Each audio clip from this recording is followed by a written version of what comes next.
లో ఉన్నాడు, ఒక పార్టీలో డిసిప్లిన్ ఉన్న పార్టీలో. మీరు కూడా పవన్ కళ్యాణ్ లాంటి ఒక కమిట్మెంట్ ఉన్న నాయకుడు ఉన్న పార్టీలో ఉన్నారు. మీలాంటి వాళ్ళన్నా వెళ్ళండి సార్, వీళ్ళందరినీ పక్కన పెట్టి.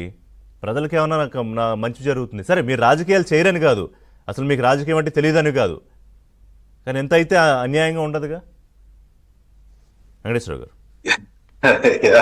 రిషి గారు, మీ అభిమానానికి ఫస్ట్ గా థ్యాంక్స్ చెప్తూ పెద్దలు శ్రీరామ్ గారికి, విద్యాసాగర్ గారికి, వ్యూవర్స్ అందరికి కూడా శుభోదయం చెప్తూ, నమస్తే. ఒకప్పుడు రాజకీయాలు వేరండి. మనకి ప్రజాస్వామ్యంలో ఈ సిస్టమ్ వచ్చిన తర్వాత ఇవాళ పరిస్థితులు రాను ఇవాళ పరిస్థితులు వేరు.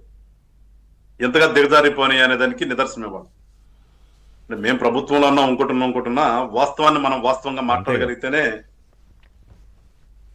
పార్టీ రిప్రజెంట్ చేయటం కానీ పార్టీల నాయకుడిగా అనిపిస్తాడు తప్పితే ప్రతిదీ మీరు వెనకేసుకురావడం అనేది కరెక్ట్ కాదు ప్రజాస్వామ్యం. ఇవాళ ఆ విలువలు పోయినాయండి. ఇవాళ నిజంగా మాట్లాడుకుందామంటే మనం రాజకీయాల్లో పార్టీల్లో ఆ విలువలు పోయినాయి. ఇవాళ అధికారమే మాకు కావాలి, ఆ అధికారం కోసం ఏమైనా చేస్తాం, ఏ రకంగానే సరే ఆ సీటు కావాలి మాకు, ఆ సీట్లో కూర్చోవాలి. దానికి మనం అర్హులమా అనర్హులమా అనేది కూడా చూడలేము. ప్రతి రాజకీయ పార్టీ కూడా ఎట్లా జరిగిందంటే వాడి దగ్గర డబ్బులు ఎక్కువ ఉంటే వాడి సీట్ ఇచ్చేద్దాం. మరి విద్యాసాగర్ గారి దగ్గర నా దగ్గర డబ్బులు లేవు, ఏం చేస్తాం? సో అది మీకు ఫస్ట్ డిస్క్వాలిఫికేషన్. అదే నేను నిర్భయంగా చెప్తున్నాను కదా. ఇవాళ డబ్బులున్నవాడు రాజకీయ నాయకుడు తప్పితే నిజంగా ప్రజల కోసం నిబద్ధతగా ఎవరు పోరాడతారు, ప్రజల కోసం ఎవరు మాట్లాడగలుగుతారు, ప్రజా సమస్యలను ఎవరు ఐడెంటిఫై చేయగలుగుతారు, వాళ్ళ గురించి ఎవరు పోరాటం చేయగలుగుతారు, ఒక వ్యవస్థలోకి వెళ్ళి ఆ వ్యవస్థలో ప్రజల తరపున మాట్లాడగలిగి అడగగలిగి క్వశ్చన్ చేసి అక్కడి నుంచి వాళ్ళకి రిజల్ట్ చూపించగలుగుతారు అనేది వాళ్ళ ప్రజలకు కూడా అవసరం లేదు. వాళ్ళ ప్రజలు కూడా అట్లా ఉన్నారు. ఇవాళ అవును, రోజు వాళ్ళ కోసం నియోజకవర్గంలో తిరిగి ఆ ప్రాంతంలో తిరిగి వాళ్ళ సమస్యల పట్ల పోరాటం చేసి వాళ్ళ సమస్యలను అధికారుల దృష్టికి తీసుకెళ్లే వాళ్ళు వాళ్ళకి కనిపించట్లా.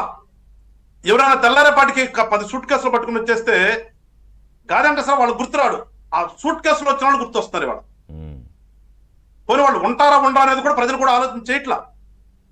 ముందు ఆ రోజున 1000-2000 ఇచ్చారు కదా, దానికోసం కక్కుర్తిపడి ఆశపడినప్పుడు ప్రజాస్వామ్యం ఎక్కడ ఉందంటే ప్రజాస్వామ్యం అప్పుడే చచ్చిపోయింది. ఇవాళ శ్రీరామ్ గారు లాంటి వాళ్ళు మాట్లాడినా, నేను మాట్లాడినా, విద్యాసాగర్ గారు మాట్లాడినా మాకు ఒక ఆవేదన ఉంటది. రాజకీయమే, ప్రజలకి ఏదో ఒక మంచి జరగాలి, రాష్ట్రం బాగుండాలి, వ్యవస్థలు బాగుండాలి అనే ఒక ఆలోచనతో మేము ఉన్నాం తప్పితే మీరు అంటే మేమేదో ఎమ్మెల్యేలు అయిపోయి అక్కడ అధికారం చెలాయిద్దామని కాదు.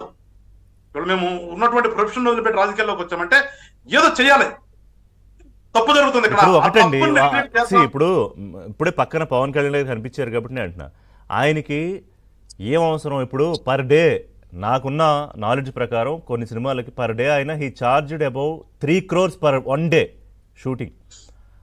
అంటే ఆయన ఎన్ని సినిమాలు చూసుకుని ఎన్ని కోట్లు సంపాదించుకోవచ్చు. వదిలేసి ఒక కమిట్మెంట్తో దీంతో ఆయన రాజకీయాల్లోకి వచ్చి అన్ని మాటలు పడి చేస్తున్నాడు. ఆయన వెనకాల మీలాంటి వాళ్ళు ఉన్నారు. సో ఇప్పుడు ఇలాంటి వాళ్ళు అక్కడక్కడ దొరుకుతారు, మనకి ఏరుకోవాలి, పిక్ చేసుకోవాలి. మీరన్నట్టు ఒక 10 ఫార్చునర్లో తిరగాలి, హడావుడి చేయాలి, ఒక 50-100 మందితో మంది మార్పులం చేయాలి, బెదిరించాలి. ఇవాళ అధికార పార్టీ ఎమ్మెల్యేలు కూడా, yes I'm telling this on my show, ముఖ్యమంత్రి గారు రోజు మొత్తుకుంటాడు, అరే పని చేయండిరా, ప్రజల్లోకి వెళ్ళండి, తిరగండి అంటే లేదు, ఆడినో మాట అనాలి, వీడినో మాట అనాలి, లేకపోతే సినిమా వాళ్ళు ఇంకో మాట అనాలి, ఆ దందాలు దూరాలి, ఈ దందాలు దూరాలి. అంటే మెంబర్ ఆఫ్ లెజిస్లేటివ్ అసెంబ్లీ అసలు మనం ఎందుకున్నాము, మనకి నాయకుడు సీట్ ఎందుకు ఇచ్చాడు, జనాలు ఎందుకు ఓటేశారు, పోయిందా సోయా? ఎస్ సార్, తీసుకోండి. ఆలోచన ఉంటే రిషి గారు ఇవాళ మనం చర్చ పెట్టాం కదా. అసలు ఇవాళ ఎన్నుకోబడినటువంటి ఈ సోకాల్డ్ ఈ చట్టసభలకు వెళ్ళేటువంటి ఎమ్మెల్యేస్ ఆర్ ఎంపీస్ కనుక ఆ భావన ఉండి అట్లా చేస్తే ఇవాళ మనకి చర్చ రాదు. అవును, శ్రీరామ్ గారు మూడో ప్రత్యాయం కోసం మేము పోరాడతామనే అవకాశం రాదు.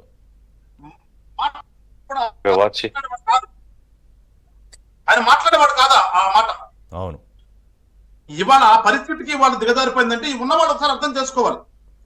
అసలు అసెంబ్లీకి వెళ్లకుండా ఉండేటటువంటి ఎమ్మెల్యేలు మనం ఊహించగలుగుతామా? దేనికోసం ఎమ్మెల్యే?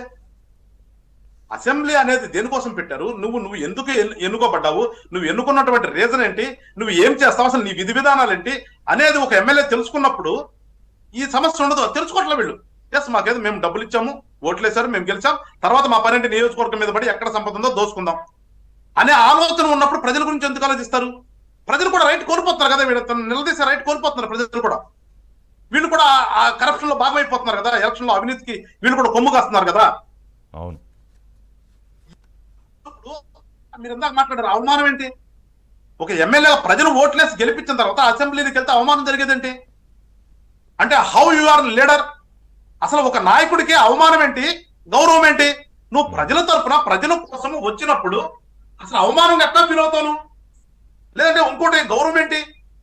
నువ్వు ప్రజల కోసం పోరాడేటప్పుడు ప్రజల సమస్య అంటే నీ దృష్టిలో ఉండాలి, ఆ ప్రజలు పడుతున్న ఇబ్బందులు అంటే నీ కళ్ళ ముందు కనిపించాలి, దాన్ని ఏ రకంగా రిజాల్వ్ చేయాలనేది నీ మైండ్ లో ఆలోచన ఉండాలి, దాని ప్రకారం నువ్వు ముందుకెళ్ళాలి కదా. ఇవాళ అసెంబ్లీ జరుగుతుంటే, సెషన్స్ జరుగుతుంటే నువ్వు ఇంట్లో కూర్చుని ఎక్కడ నువ్వు ఎమ్మెల్యే దేనికి అసలు? ఎగ్జాక్ట్లీ. నీకు ఇచ్చినటువంటి ఫోరం కదా, నీకు ఇచ్చినటువంటి వేదిక కదా, అక్కడికి వెళ్ళి నువ్వు నీ నియోజకవర్గం తరపున నియోజకవర్గం ప్రజల కోసం, నీ నియోజకవర్గం ప్రజల కోసమే కదా. నువ్వు అసలు నీకు గనక తెలివితేటలు నువ్వు మాట్లాడగలిగితే నువ్వు ఎట్లాంటి స్టేట్ లో ఉన్నటువంటి సమస్యలు కూడా మాట్లాడగలిగేటటువంటి అవకాశం ఉన్నటువంటి ప్లేస్ అది. నిన్ను ఎవరు అక్కడ స్పీకర్ కన్ఫైన్ చేయడు కదా, నీ నియోజకవర్గంకే మాట్లాడు, నువ్వు ప్రజల సమస్యలు ఎట్లాంటి మాట్లాడదని కన్ఫైన్ చేయడు కదా.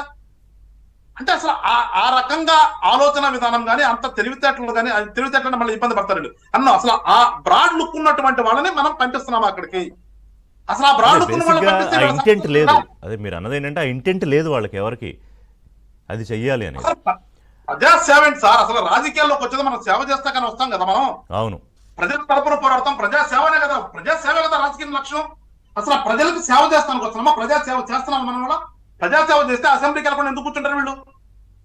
రైట్. ఒక ఎమ్మెల్యే అసలు నీకు హోదా ఏంటి సార్? అసలు అసెంబ్లీ కంటే నీకు హోదా ఏంటి? నీకు ఇచ్చినటువంటి హోదా కదా, ఎమ్మెల్యే హోదా పెద్ద హోదా కదా. నాకుందా అవకాశం, మీకుందా అవకాశం. అది ఇందాక శ్రీరామ్ గారు చెప్పారు కదా, ప్రతిపక్ష నాయకుడు హోదా ఉన్నప్పుడే ఆయన ఎగ్గొట్టేసి ఏదో కారణం చెప్పి ఆయన వెళ్ళిపోయాడు కదా, జనాల్లోకి వెళ్తాను ఇంకోటని. కరెక్ట్ ఆ పాయింట్. ఇప్పుడు ప్రతిపక్ష హోదా ఇస్తే మాత్రం కాసేపు ఇచ్చినా మాత్రం వస్తాడని గ్యారంటీ ఏం లేదు.